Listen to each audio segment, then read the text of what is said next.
Olá a todos, sejam bem-vindos para o próximo módulo, que agora é sobre hidrogênio e o que significa o hidrogênio, o que é o gás de hidrogênio, como nós extraímos hidrogênio e como que o hidrogênio vai nos favorecer no nosso motor a combustão.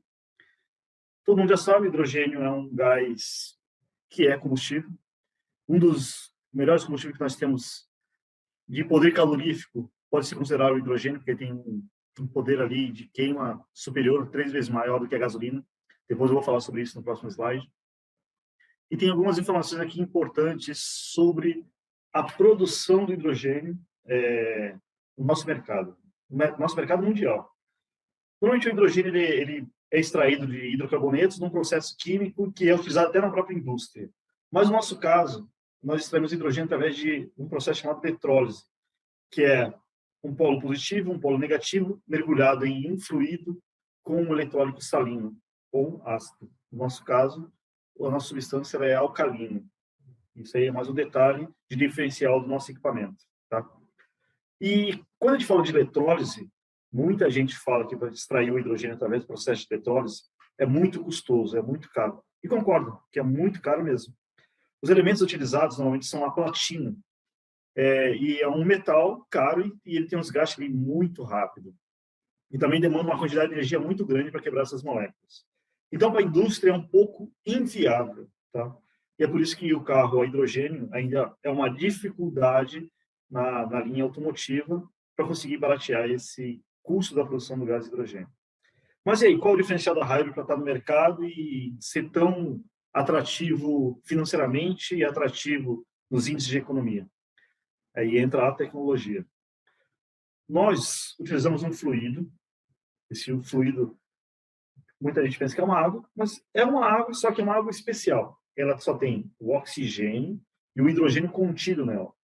Aí, a partir daí, esse laboratório coloca o eletrólito que foi desenvolvido pela Hybrid no volume e na quantidade correta para esse fluido. Então, qualquer outra coisa que você coloque no nosso equipamento vai danificar, e através de processos químicos nós sabemos o que foi colocado e o dano que causou a ele. Então, já deixa alerta aí para os seus futuros clientes que não se deve colocar nada além do fluido que foi desenvolvido pela Hybrid. E isso também está descrito no manual de instrução. Vamos falar um pouco sobre tecnologia e geometria? Então, o que acontece? As células de hidrogênio que a gente vê no mercado, normalmente são placas quadradas ou retangulares com a mesma área. Eu já falei para vocês no passado que essa placa ela vai perder o cromo e vai deixar exposto aos carbono, gerando óxido de ferro, que é ferrugem, vai isolar uma na outra, vai abrir um curto e vai parar de funcionar. Eu pergunto para vocês sabem em qual polo que é produzido o hidrogênio? O polo positivo ou negativo? Quer dizer aí, Paulo? Eu já posso dizer. Se eu não me engano, vamos lá. A haste ela vai produzir o oxigênio. Perfeito? Copo? No copo o hidrogênio. Perfeito. Parabéns, Paulo, é isso mesmo. E vocês podem perceber que a geometria aqui de um para outro e a área de cada componente é diferente. Se nós queremos hidrogênio, nós temos uma área maior para produzir muito mais hidrogênio do que o oxigênio, já que o motor já vai aspirar o oxigênio que está contido no ar da atmosfera. Então, a primeira dica, uma dica de ouro sobre a engenharia do nosso equipamento. Então, se o polo positivo tem uma área menor do que o polo negativo, naturalmente nós produzimos muito mais hidrogênio aqui. E uma outra coisa interessante, o oxigênio é o gás que é o oxidante, o próprio nome já diz. Como nós temos uma haste de cromo-níquel, ela nunca vai ser oxidada, então por isso tem que ter uma vida útil maior. E o gás produzido num polo positivo, ele também permite uma vida útil elevada para o refil, mesmo porque esse refil só tem uma espessura de 1 milímetro. Então, esse material que está sendo aqui apresentado na tela é uma apostila que todos têm, mas o que a gente está colocando aqui são itens que você não ia conseguir encontrar nessa apostila apenas lendo. Por isso que eu e o Paulo resolvemos fazer esse vídeo aí de uma forma mais dinâmica. Vou passar para o próximo slide, que é sobre o poder calorífico. Então, o que é o poder calorífico? É o poder de queima de cada combustível. Então, vamos pegar aqui o exemplo da gasolina. A gasolina tem 11.000 quilocalories por quilo. Vamos lá na primeira item lá da tabela. O hidrogênio tem 34.500 quilocalories. Ou seja, 3 vezes mais poder calorífico do que a gasolina. Agora vamos falar um pouco da aula de vocês lá de mecânica sobre estequiometria, a razão entre ar e combustível. Nós sabemos que o fator 1, que é o fator de lambda, é o que importa para dizer que é uma combustão completa. Se você colocar em qualquer scanner aí, em qualquer outro carro que esteja no mercado sem a tecnologia Hybrid, você vai perceber que esse fator está lá em 0,8, 0,850. E aí, quando a gente coloca o mínimo de hidrogênio, a gente leva até 1, e aí acontece todo, vamos dizer assim, muita gente fala milagre, né? Mas não é um milagre, é a engenharia acontecendo, fazendo com que o combustível queime ali 100%. Tá?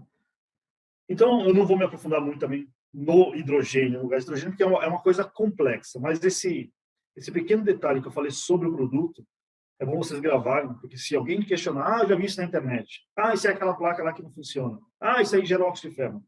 Não é nada disso. Você vai ter a propriedade e fala assim, vocês estão enganados. O produto que eu aprendi a fazer conversão de veículos híbridos não tem nada a ver com o que você está falando. Então, isso é mais um argumento aí de venda e de entendimento e, principalmente, vai te dar ali autoridade no que você está fazendo. Olá, pessoal. Agora a gente vai falar sobre um tema aqui interessante que faz continuidade do nosso treinamento aqui. Algo que também não está na apostila, que também vai agregar aí valor para você falar sobre a tecnologia. Como eu já disse para vocês no passado, a gente dedicou alguns anos de pesquisa. E agora que eu vou falar sobre um laboratório de instrumentação, uma escola, uma entidade aí de renome, que nos permitiu utilizar o laboratório para que eu pudesse validar todos os cálculos que nós fizemos aí no passado, para entender se o que nós projetamos era a realidade aqui no funcionamento do motor a combustão. Então, é um laboratório de instrumentação, os equipamentos aqui são de ponta para poder validar isso. Aqui nós utilizamos 3 tipos de gases, o gás que nós produzimos, que é o gás hidrogênio, o gás oxigênio e o gás CO2 para arrasto desse gás dentro do equipamento que chama medidor de gases, tá? Então, aqui a gente tem uma apresentação técnica do equipamento. Lembra que eu falei para vocês na última aula sobre áreas? Que o copo tinha uma área maior do que a haste, que toda a engenharia está amarrada a isso, e principalmente a diferença dos 2 metais? Nesse laboratório, a gente conseguiu comprovar o que a gente queria comprovar. Né? Então, a gente utilizou uma corrente de 300 miliamperes, muito baixa, inferior a meio ampere, para você ter uma ideia. A razão do nosso fluido ionizado era 7 para 2,5. Então, 7 litros para 2,5 gramas do nosso eletrólito. E lembra, esse eletrólito foi desenvolvido pela fábrica e eu não vou nem poder falar sobre ele porque é um segredo industrial, tá? Mas vocês acabaram sabendo aí qual é a razão da mistura. E embaixo aqui vocês podem ver que existe o número de patente do nosso equipamento aqui, ok? Então, vamos lá ao teste. Aqui nós denominamos que a haste é um cromoníquel 316L com uma área de reação. Deixa eu falar um negócio. Eu coloquei aqui 316L porque é uma liga de 316L. Porém, nessa liga existe outros metais que nós colocamos além do que é especificado na ANSI. A ANSI é uma tabela universal de metais aí dentro de normas técnicas. E aí, cabe até falar, porque o Paulo já me perguntou isso antes de a gente começar esse treinamento, qual era um dos metais que a gente utilizava. Nós utilizamos um metal chamado paládio.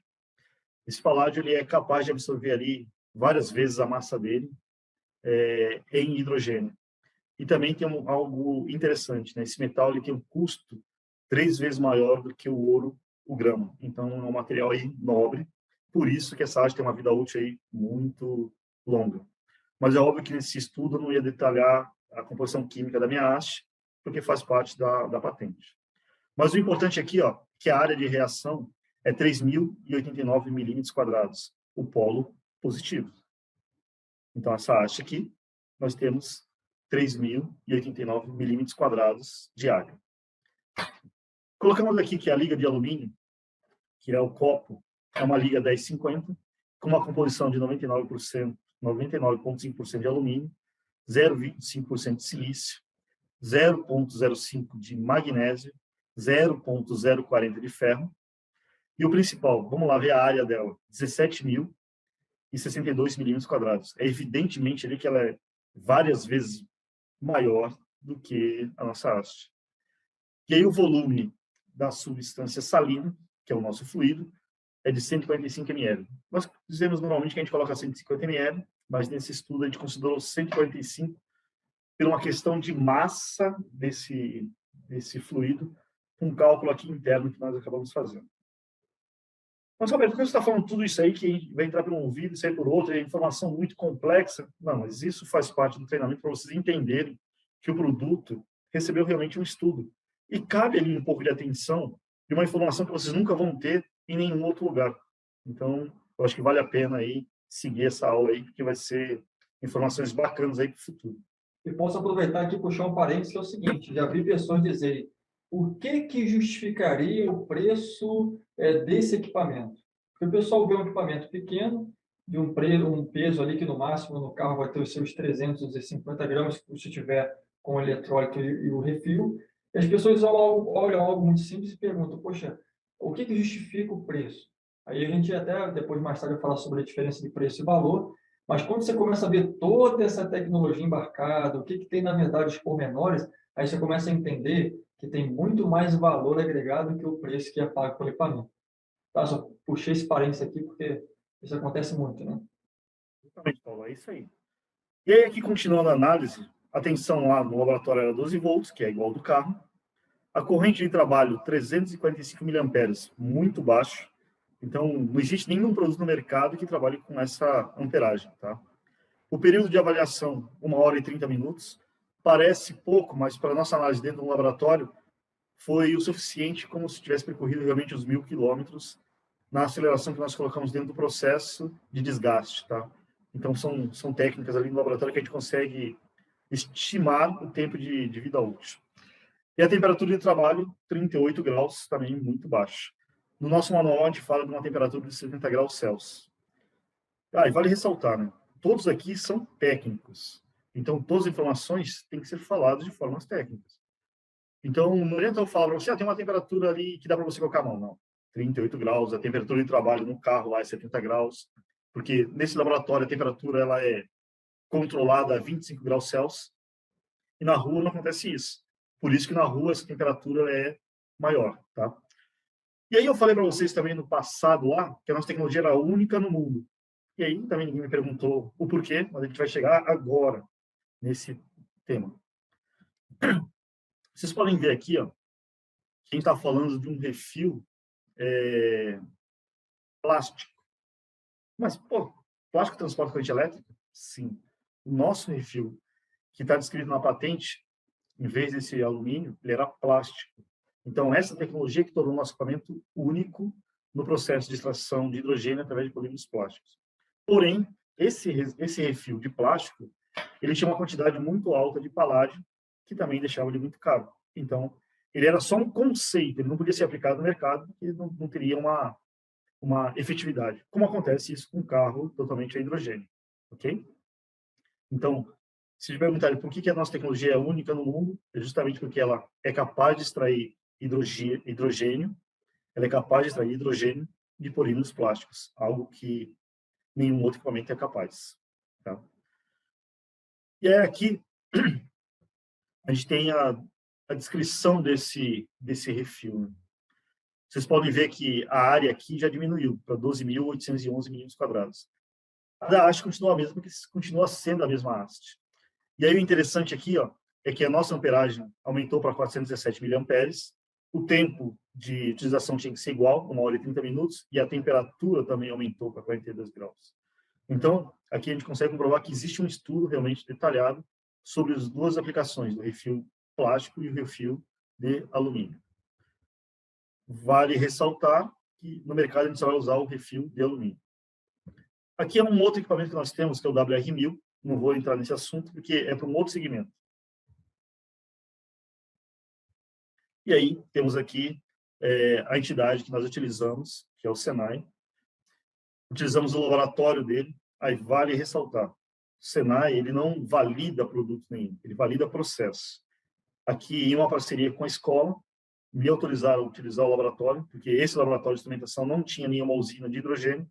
Doei as 2 usinas que estão aqui, ó, para o laboratório, E, em contrapartida, tive a chance de utilizar instrumentos aí que você não encontra em qualquer local para ter aí uma precisão na instrumentação do seu produto. Então, está bem claro aqui que é um laboratório de instrumentação. Vou falar um pouco sobre o procedimento de avaliação. O analisador de gases do laboratório de instrumentação foi ligado por 24 horas antes para ter os parâmetros de pressão e temperatura. Lembra que eu falei para vocês sobre a técnica de condições normais de pressão e temperatura? Tudo que se aplica à engenharia tem que seguir norma, e o laboratório não seria diferente. Aqui também a gente foi conduzido o ar comprimido, sensor de calibração, o oxigênio. O gás CO2, que eu falei para vocês no início da nossa aula, foi o gás de arrasto. Instrumentos auxiliares, que era o multímetro, e a vazão média ali na escala de 0,25 a 250 litros hora do nosso hidrogênio. Isso também cabe aqui falar o seguinte, né? Vocês já devem ter visto na internet fabricantes que falam assim: o meu gerador fabrica 5 litros de gás por minuto, o meu fabrica 10 mil litros de gás por minuto. Existe vazão mássica e existe vazão volumétrica. Acredito que os dois não saibam, quer dizer, acredito que eles não saibam o que significa essas duas formas de vazão. E o principal, infelizmente, eles não entendem nada sobre combustão, porque eles não estariam produzindo uma demanda tão gigantesca de hidrogênio. E aí, para compensar isso, teria que colocar lá um PWM, um simulador de sonda lambda, um FI, enfim, tudo isso que o nosso equipamento não utiliza, porque nós utilizamos a mistura do nosso eletrólito para gerar o mínimo de hidrogênio, simplesmente para corrigir lá a estequiometria. Então, ficou muito claro aqui o laboratório em funcionamento. Esse instrumento aqui é um instrumento digital que lê a quantidade de CO2, a quantidade de hidrogênio e a quantidade de oxigênio. Aqui ficou muito claro aqui, ó, que nós produzimos muito mais hidrogênio do que oxigênio. Para que a gente precisa de oxigênio aqui? Mas, volto a repetir, se o motor já aspira o ar da atmosfera que tem oxigênio. Lembrando que o oxigênio é um gás oxidante. Então, isso também prejudicaria ali a nossa produção de gás e a eficiência do próprio motor. Aqui nós temos a avaliação das 8 horas às 9h30, que corresponde a 1h30, como está descrito lá. Nós começamos com 300 mA, terminamos com 345, então um aumento ali de 0,45 mA que não teve influência nenhuma. 27 graus, lembrando que a sala era controlada a 25, que é a temperatura universal. 27, porque existem materiais ali em reação isotérmicas. A temperatura inicial ali, depois para ir para a final, 38 graus. A produção de H2, que é o hidrogênio, para você ver como que o nosso volume é muito baixo. 29% do volume, enquanto 1h30 depois, 46,67% no volume. E a produção de oxigênio, que é o que menos importa para a gente, ela iniciou maior e terminou menor, que é o que interessa para a gente, no nosso processo, para ter uma efetividade. A vazão, que começou ali na casa milisimal, 0,27 litros hora, que era muito baixa, e não precisa ser mais do que isso, terminou com uma casa centesimal de 0,07 litros por hora. E aqui o equipamento para concluir. E aí a gente colocou aqui o seguinte: nós fizemos análise do refil de alumínio e depois fizemos análise do refil plástico, que é esse que agora está aqui na sequência. Então, das 9h30 às 11 horas, corresponde também a 1h30. O início 330 mA, o final 417, temperatura inicial 27, término 42. A produção do gás hidrogênio praticamente dobra ali, de 28 para 58 no volume. A produção do oxigênio começa baixa e termina alta, e eu vou explicar o porquê para vocês. Quando a gente tem o paládio e outros metais na reação ali, ele acaba criando uma outra cadeia de gases na sequência, por isso a gente teve um aumento ali do oxigênio.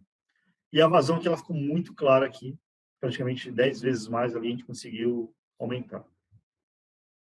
O outro equipamento é o WR1000, mas eu não vou falar sobre ele, porque é um outro segmento. E aí, por que eu trouxe vocês até essa aula e falei sobre vários elementos e vários cálculos e vários materiais de forma técnica? Porque se você não entender isso, você não consegue entender a combustão, que é esse item que eu vou falar aqui agora. o cálculo de vazão necessária para o combustível. E agora eu vou contar um segredo para vocês que vale ouro, hein? Lembra que eu falei que existe massa e volume? Vamos considerar aqui a razão. Isso aqui é uma razão de combustível entre ar e combustível. Massa, peso, volume é o que ocupa dentro de um determinado espaço. Aqui, ó, é 1 por 13,5. Ou seja, 1 quilo de combustível para 13,5 quilos de ar. Vocês perceberam que essa unidade 1 aqui, ó, ela é igual embaixo? Ou qualquer outro combustível, ou qualquer outra razão? Porque o combustível não muda a sua razão para ter a combustão. O que muda é o volume de ar. E esse volume de ar é modificado para cada tipo de motor. Se o motor é 1.0, a cada volta que o motor der, vai aspirar 1 litro de ar. Se o motor é 2.0, a cada volta que der, vai aspirar 2 litros de ar. Se é um motor de caminhão de 18 litros, a cada volta que aquele motor der, vai aspirar 18 mil litros de ar. Mas a unidade 1 nunca vai ser alterada. Então, o segredo da nossa tecnologia é justamente isso. Fazer com que essa unidade 1 aqui seja sempre 1, indiferente da qualidade do combustível. E aí, é isso que os outros fabricantes não conseguiram entender ainda. Que acham que quanto mais hidrogênio é colocado, mais economia vai ter. Então, na verdade, não é isso. Então, isso aí é uma dica aí de ouro para o entendimento. Né? E aí aqui continuou também o teste falando sobre o motor a combustão, de 22 milímetros cúbicos. Aí existe aqui um cálculo de vazão em relação à quantidade de gasolina. É um pouco complexo, mas o que importa é aqui, ó. Aqui que vocês vão ter um entendimento do porquê que a vazão do nosso equipamento é muito baixa. Um motor girando a 2.000 RPM, ele vai gerar uma frequência em hertz. Isso também não interessa para a gente. Mas o que interessa é isso aqui, ó. A vazão em milímetros por minuto desse combustível para dentro do motor. Então, a gente tem 2 ml por minuto injetado no motor. Vocês entenderam como que é muito pouca a quantidade de combustível que entra dentro do motor? Então, o segredo todo da combustão está aí. Vamos falar agora um pouco aqui sobre ensaio de bico injetores no carro. Ali em cima era a moto. Agora aqui no carro. Olha, eu digo mais. Esse quadro aqui, ele vale ouro. Acho que muita gente nunca nem ouviu falar dele, e muito menos saber como calcular ele. Mas vamos lá. Vamos pegar aqui um exemplo. Tá. Deixa eu entender a tabela aqui para falar de forma clara para vocês.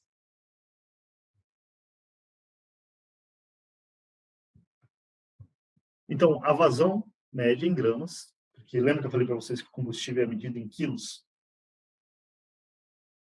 5 gramas em um ciclo de abertura do bico injetor em 2 milissegundos. Corresponde a essa vazão para dentro do motor. Agora, se a gente pegar a massa do combustível, que é o peso, nós teríamos só 10 gramas por minuto de combustível para dentro do motor. Então, vocês entenderam que não é a quantidade de combustível ou a quantidade de hidrogênio que vai trazer a economia, e sim um cálculo matemático que não pode ser alterado, que a gente chama de taxar. Então, a combustão ela é taxada na quantidade de ar e combustível e ponto final. Tudo que for falado aí é invenção, ok?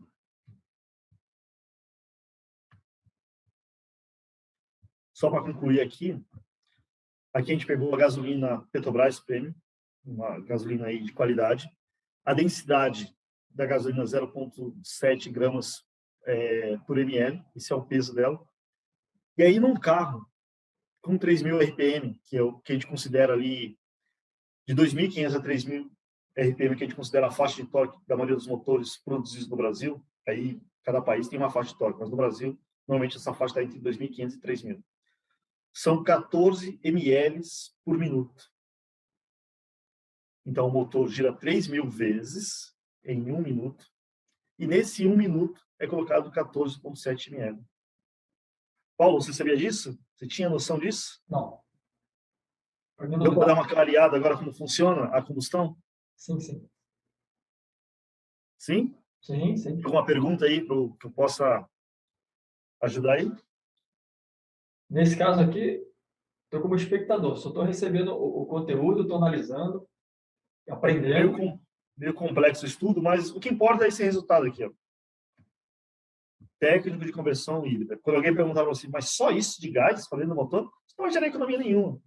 Aí você, com toda a sua habilidade, você vai falar assim, meu amigo, seu carro só consome 14,7 ml de combustível por minuto. O que eu estou colocando ali, na verdade, é até excessivo, mas é funcional para trazer essa economia de até 40%. Vamos concluir aqui. Então, a gente concluiu o seguinte, que o que interessa para a gente é o refil de alumínio, que é o que vai ser comercializado. Ali na lateral, a gente tem o número da patente novamente. O que nós determinamos dentro desse laboratório, que a gente colocou na prática para trazer a economia, a vazão do nosso equipamento é 0,070 litros por hora. É muito baixo. Ou 0,019 ml por segundo, que é o que acontece com o microinjetor, porque a gente trabalha em milissegundos. Então, não adianta colocar horas ali, que ia ficar muito complicado a aula. Um motor trabalhando a 3.000 RPM, a vazão que nós já sabemos do bico lá, que é 14,72, ou 0,2 ml por segundo, mais a vazão do gás hidrogênio, temos uma vazão de 0,269 ml por segundo, gerando uma mistura mais rica e, através do sensor lambda, trará uma leitura mais rica e diminuindo o tempo de gestão do combustível, resultando a economia final e a redução de gases poluentes. Então, que fique bem claro, isso aqui foi desenvolvido em um laboratório, não é um achismo. Vocês viram todos os instrumentos trabalhando ali, depois vocês podem ler isso aí na íntegra. E aí, através desse laudo de laboratório, nós entendemos que tudo que a gente imaginou era capaz de ser real nas ruas. Então, eu deixo aqui mais uma vez meu muito obrigado. E, próximo módulo, estamos de volta, hein? É isso aí. Até o próximo módulo.